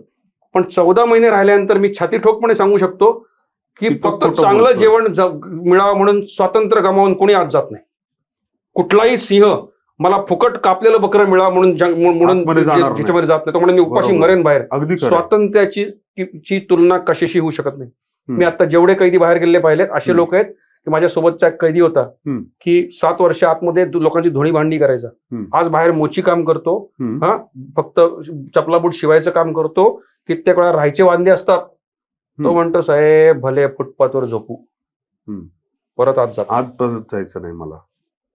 त्यामुळं बऱ्याच वेळा मानसिक जे आहे ते बरोबर आहे, किंवा कुणीतरी एक नॅरेटिव्ह सेट केलंय, ते काय म्हणतात आपण हे न करता, त्याची शहानिशा न करता किंवा त्याच्यावर प्रश्न विचारता ऍक्सेप्ट करणं, हा आमच्या स्वभावाचा भाग झाला. त्यामुळे कदाचित असं असू शकतं की मुख्यमंत्री तेच ऐकत असतील जे त्यांना ऍडिशनल डीजीपी प्रिझन सांगत असेल, आणि ऍडिशनल डीजीपी तेच ऐकत असेल जे सुपरिंटेंडंट सांगत असेल, आणि सुपरिंटेंडंट तेच ऐकत असेल जे त्यांचा जेलर सांगत असेल. आणि जेलरलाही कदाचित, माझ्याकडे एक जेलर होते, ते मला म्हणायचे, मला ना जेलमध्ये आलं ना की निगेटिव्ह व्हाइब्स येतात.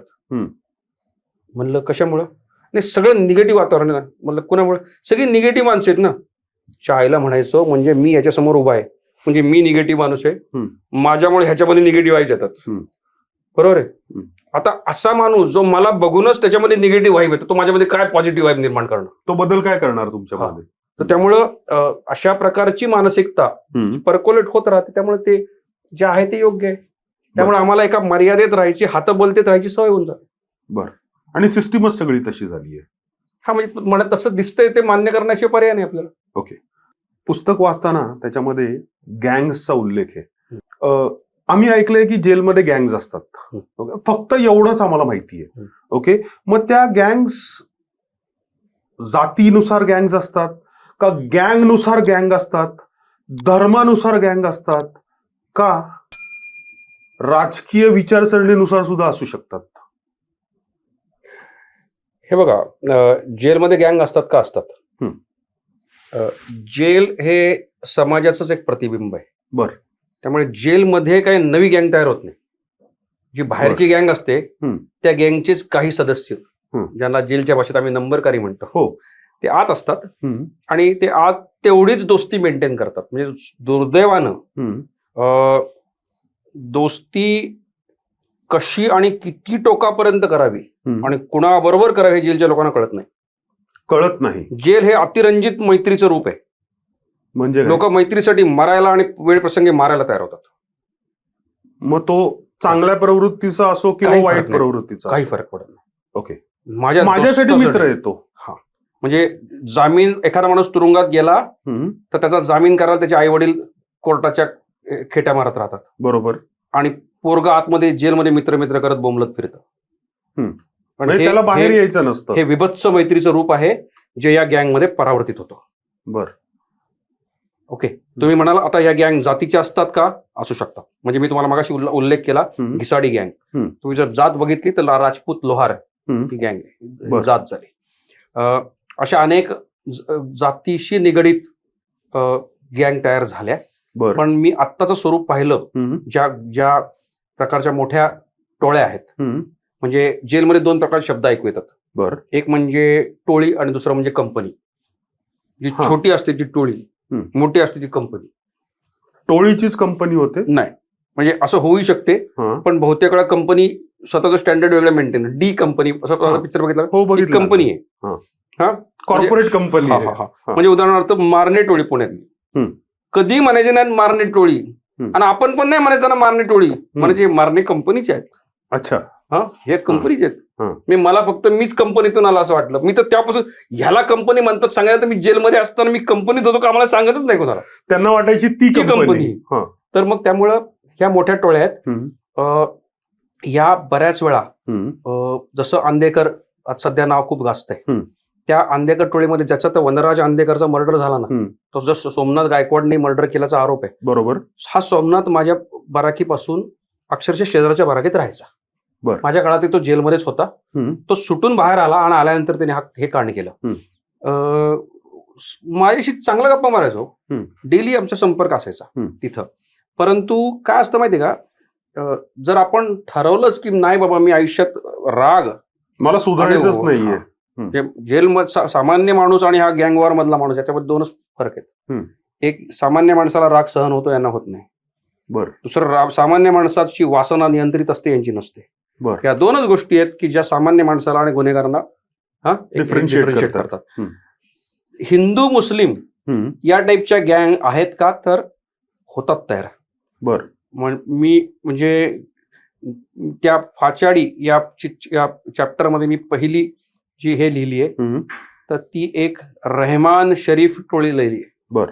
ओके, हे नाव बदललेलं आहे, पण ही देहू भागातली जी टोळी आहे ही साधारणपणे बहुतेक सगळे मुस्लिम सदस्य आहेत त्या टोळीमध्ये. बर.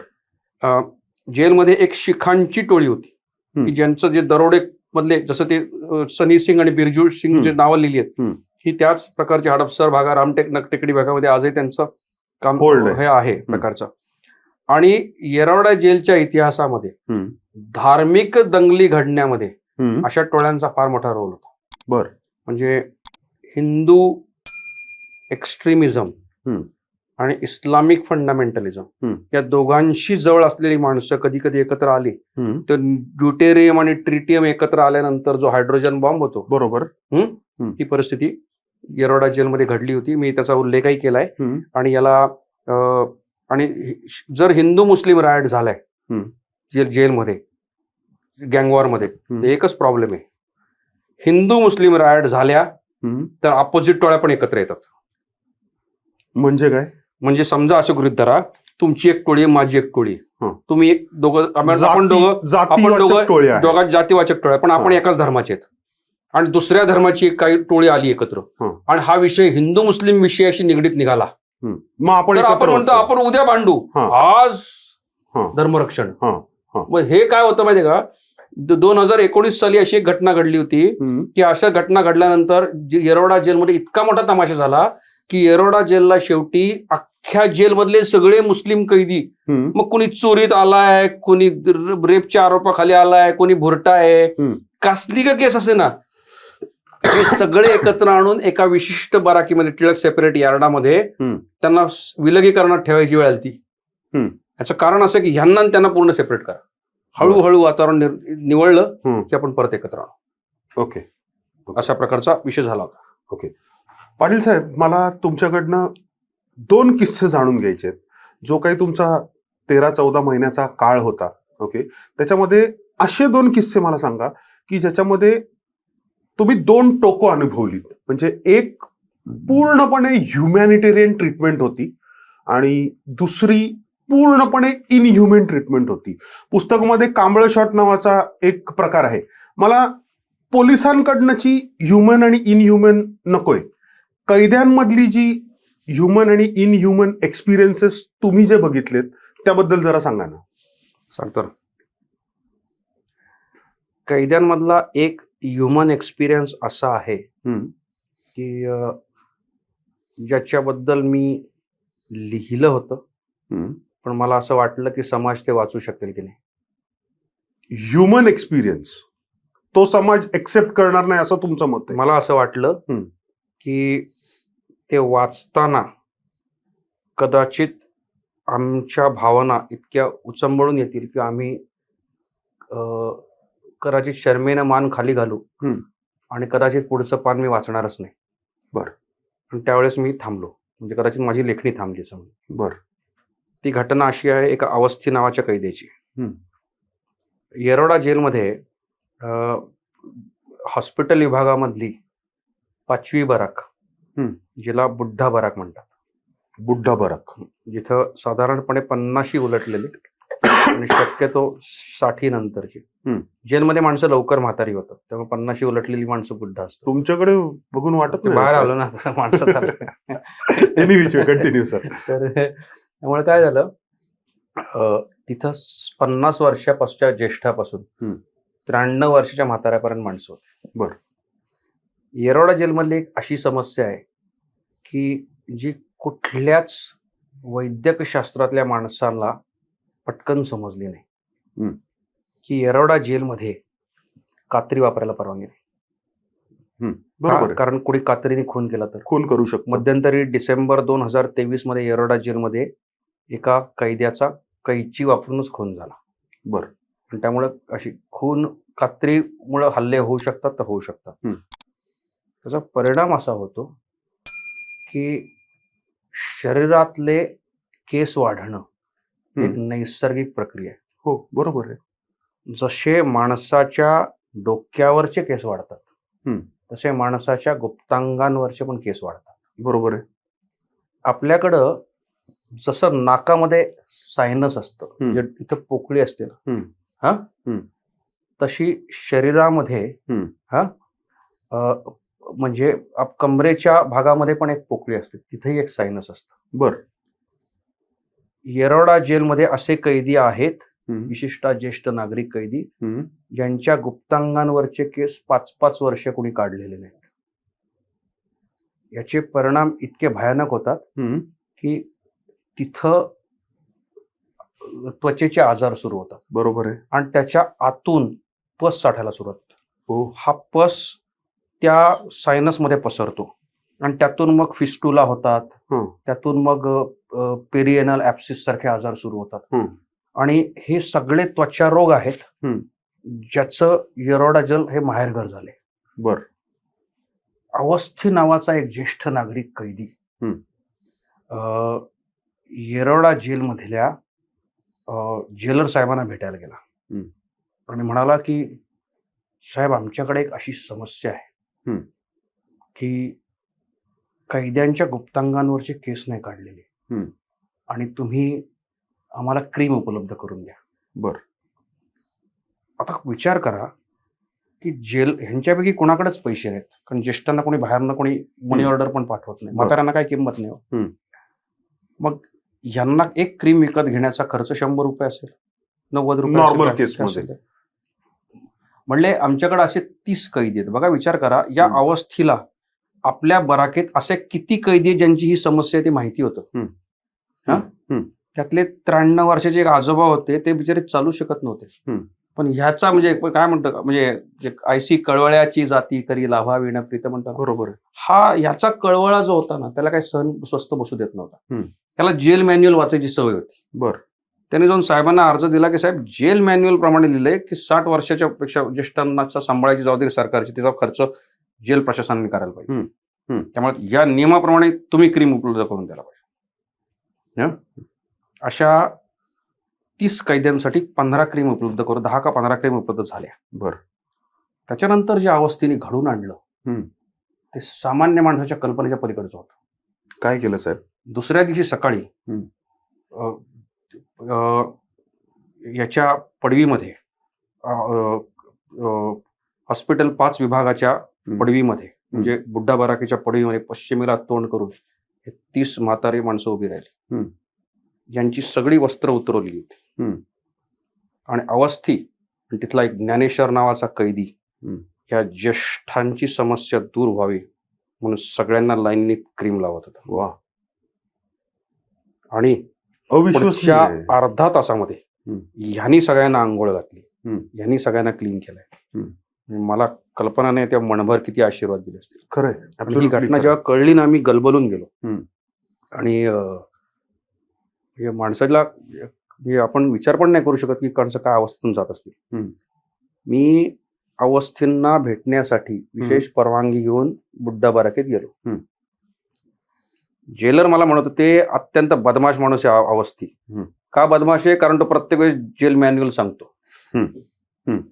या बदमाशाला भेटण्यासाठी, असे बदमाशातले बदमाश समाजात निर्माण आहेत अशी मी देवाला नेहमी प्रार्थना करीन. असा बदमाश माणूसाला मी भेटण्यासाठी बुड्ढा बराकीत गेलो.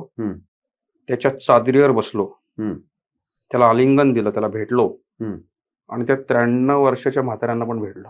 बर. की ज्यांच्या आयुष्यातली ही समस्या त्यांनी सोडवली. ऍब्सोल्युटली. मला असं वाटतं की तो देव होता. त्यामुळं हे वेगळं एक माणुसकीचं उदाहरण मी पाहिलं. माझी खूप इच्छा होती हे पुस्तकात लिहावं, मला माहित नाही कदाचित जेवढा मनाचा मोठेपणा अवस्थेने दाखवला तेवढा माझ्या लेखणीत मोठेपणा नव्हता बहुतेक. त्यामुळे कदाचित ते मी माझी लेखणी थरथरली लिहितात. बर. ही एक घटना. वाईट घटना सांगायचं झाल्या तर माणुसकीला काळीमाल लावणारी घटना आणि तशा प्रकारची माणसं जेलमध्ये भरपूर आहेत.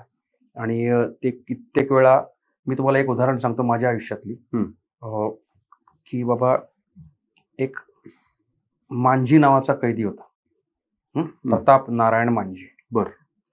हा कैदी मला अनेकदा दिसायचा की जो पाणी भरायचं काम करायचा तिथं आणि लोकांना पाणी आणून द्यायचा.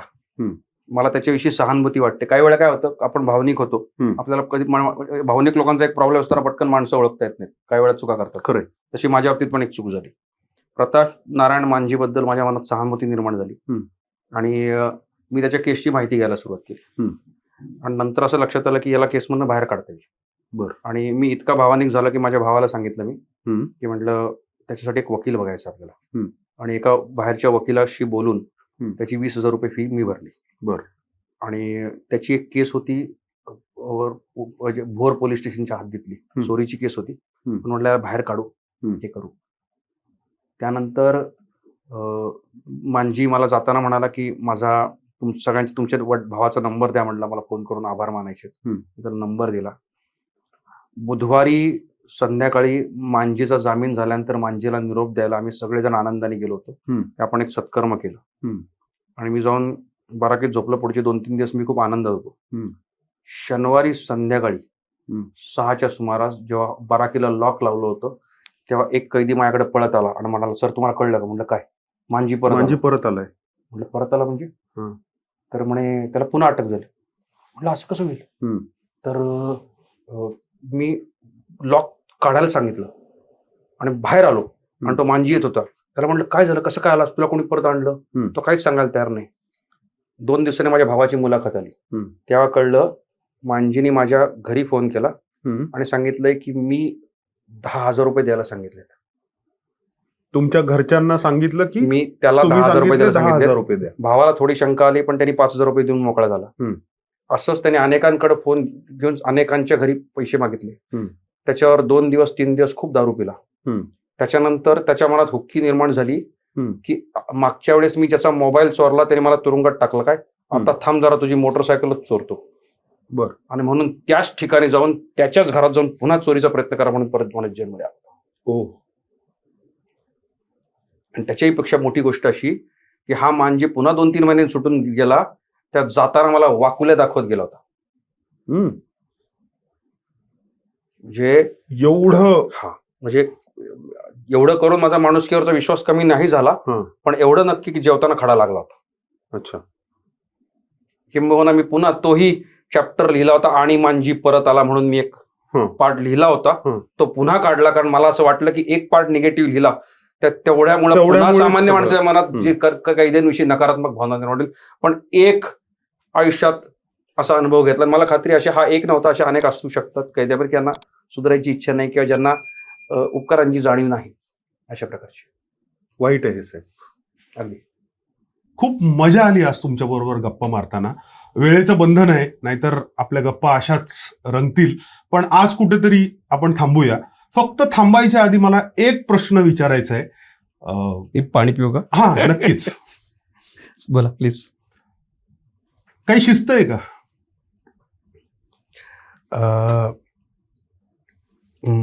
असं आहे की जेव्हा 15 वयात बाहेर आल्या तेव्हाही काही शिस्त आहे का कोणी विचारलं असतं तर मी म्हटलं असतं काहीच शिजत नाही. बरं. माझ्या स्वभावाप्रमाणे वेळेआधी काही बोलायची माझी पद्धत नाही. पण एवढं नक्की की तुमच्या मनात जे जे प्रश्न आहेत त्या सगळ्यांची उत्तर एक दिवस दिलेली असतील. म्हणजे शिस्त आहे काहीतरी, असंच मी पकडतोय. इतकंच सांगू इच्छित. बरं. पाटील साहेब, आलात, वेळ दिली त्याबद्दल धन्यवाद. आणि परत आपण वेगवेगळ्या कारणांनी नक्कीच भेटत राहू. जय हिंद, जय महाराष्ट्र. आल्याबद्दल धन्यवाद परत एकदा. Thank you so much.